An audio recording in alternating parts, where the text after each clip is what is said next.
So we're on the sofa. We're talking about the hard questions, the challenges that we're hearing from leaders today. So Sue, what have you got? What's in your card? I do have a hard question, and it's one coming up globally.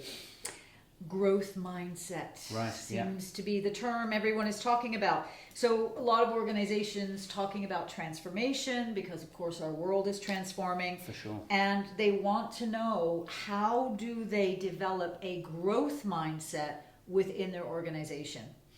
So it's such a great question, right? I mean, The Growth Mindset, the book by Carol Dweck, if anyone's not watched that, not read that, then highly recommend that.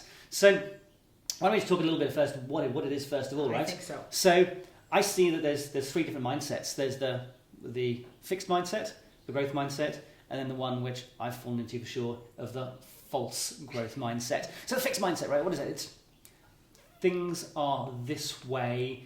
I am this way, my capabilities, my talents are set in stone. And, I've got my God-given talents and I can't improve those. Right. So my daughter said to me the other night, it's like, I'm no good at maths. And it's like, oh, okay. And that's a perfect example of a fixed mindset. I'm no good at doing this. So what do you hear as the growth mindset? So this is where I think this question is difficult, because the false growth mindset versus the growth mindset. But I think the answer is in the word mindset, that it's not a hat. Yes. It's not an action. It is a mindset. It is a view that we can change, that things will change, that we can go with that proverbial flow, that we're adaptable, that we can trust ourselves to take on new things that come our way. Absolutely. It's that malleability, isn't it? Whatever's in front of you, as a human being, you basically have virtually unlimited ability to learn, to grow, to develop. What do they call it? Brain plasticity. That's the technical term, isn't it? So neuroplasticity.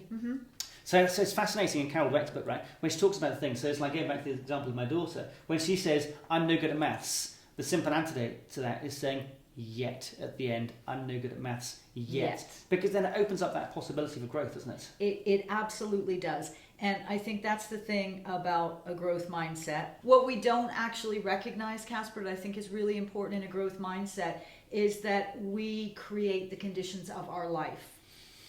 We create, as leaders, the conditions of our organization, and then we think that those conditions can't be changed. But that growth mindset means recognizing that with different thoughts, different actions, different behaviors, we create different conditions. Yeah, no, absolutely. And looking at here's how you apply this inside like an organization. The first thing is that whoever's listening to this, the leaders, because you're a leader by mindset, by wanting to grow, develop, and evolve.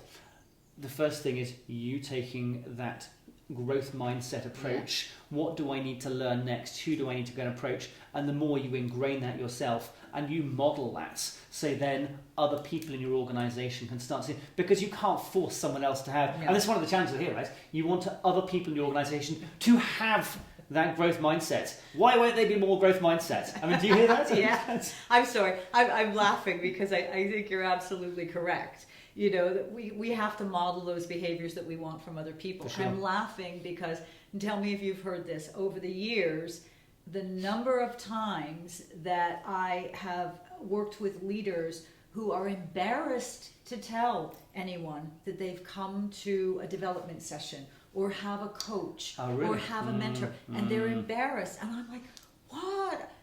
Lifelong learning is a hallmark of a successful leader. And that's having a growth mindset. So why would we want to hide the fact that as leaders we're learning new things? I mean, so this opens up another question. Of course it does, right? So the questions around the identity that we all carry.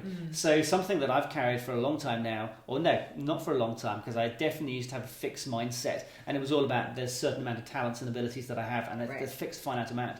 And when I started to adopt the identity of I am a learner, that's who I am. Whatever I come up against, I can learn and figure out a way around that. And the more I found I've imbued that identity, the more I can do. But again, you can't force people to do that. You can only inspire them to do that, and you can plant the seeds and hope they go on that route as well. But inspire is the key word, and we have to walk that talk. Yeah. I know I will speak personally that I honestly believe the minute we stop learning, the minute we stop growing, the minute we stop changing, Yeah. is the minute we get old. Yeah. No, I'm with you. So it's the where my mind's gone now with that, by the way, as well, is it's about, for leaders who are grappling with that question. It's like, how do I get my team to be more growth mindset? It's certainly one of the things is modeling that, but there's also the humility around that of sharing as your journey as a leader, your journey. Here's the challenge that I faced. This is when I felt that everything was falling apart. Here's what I did, because I think part of the fixed mindset thing is wanting to present this thing. So I've got all the answers and all that sort of stuff, and it makes you inhuman. Yeah. And that, I think, is a really powerful thing for empowering that growth mindset. That humility. Yeah, no, absolutely. I learned that the hard way. Well, we both have, I think, in different ways. I mean, Yeah, and I think that for leaders, this is an issue. There's more than 50% of the leadership population around the world has never been trained how to do the job.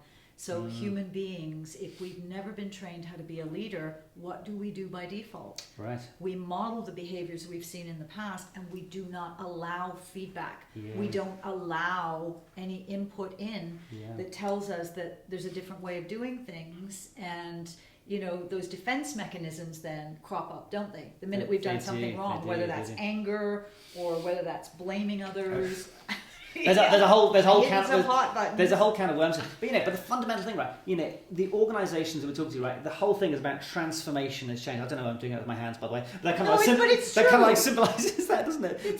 But that's what it's about. It's about changing that. But if your mindset is stuck as mine used to be, in the 80s and the 90s, this is the way it is. That's really hard to do that. So it's quite an important precursor, isn't it, to getting the mindset open and being curious. I think it's critical. It's critical in any one of these things that we talk about, Casper, that we all know this. Poop rolls downhill. Sorry, but it does. You have a dog, but it has to start at the top. It just has to start at the top. You cannot expect your general population to adopt a growth mindset if you have a false growth mindset or a fixed mindset yourself. Yeah, no. So Sue, how would you know if you've got a false growth mindset? One word: feedback. From? Everyone you come in contact with. I would start with those closest to you, because they'll tell you the truth. Your family.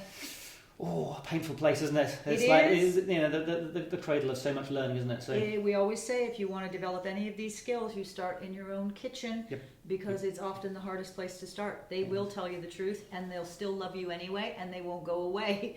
Where we're a little bit afraid to do that at work. Yeah, we are.